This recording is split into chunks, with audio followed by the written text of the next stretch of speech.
Life can be amazing.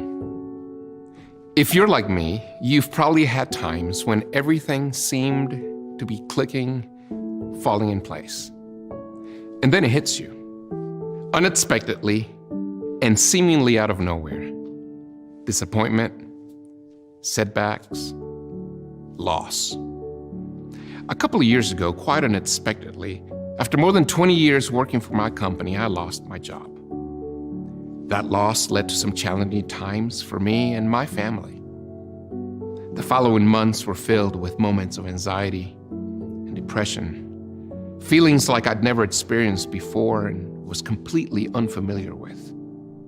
It absolutely turned my world upside down. Recently, many of us have experienced losses of all kinds. Lost dreams, relationships, income, and maybe even the loss of a loved one. There's this moment in the life of Jesus where he experienced this tremendous loss.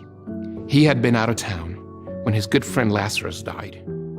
When he arrived back in town, Lazarus' sister Mary runs up to Jesus, and oh boy, was she not happy.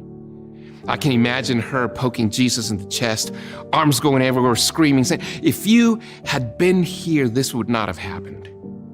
If you had been here, healing would have taken place.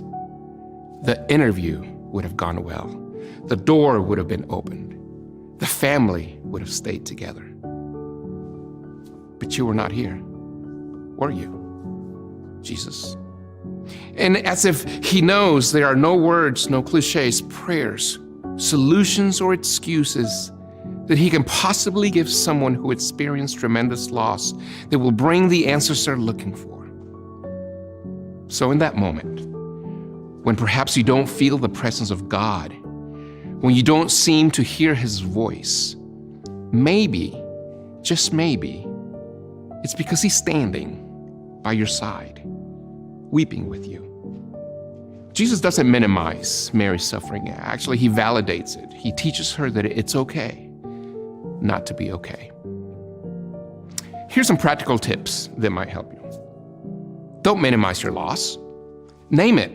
Let's face it, we don't like loss, so the natural reaction for many of us is to try and ignore our pain. And so we end up pretending that it didn't happen, if only to make ourselves feel better. However, one of the best things that we can do is to acknowledge it without minimizing it. Move on with your loss.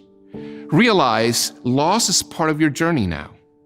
Don't try to get over your loss. Instead, learn to move on with your loss, with your pain, and with your grief. Look for something new. There's always learning in situations. Look for those new opportunities that sometimes only loss brings. And finally, make it a gift. Turn your brokenness into a gift for someone else. Yes, this loss that you went through, you wouldn't wish it on anybody else.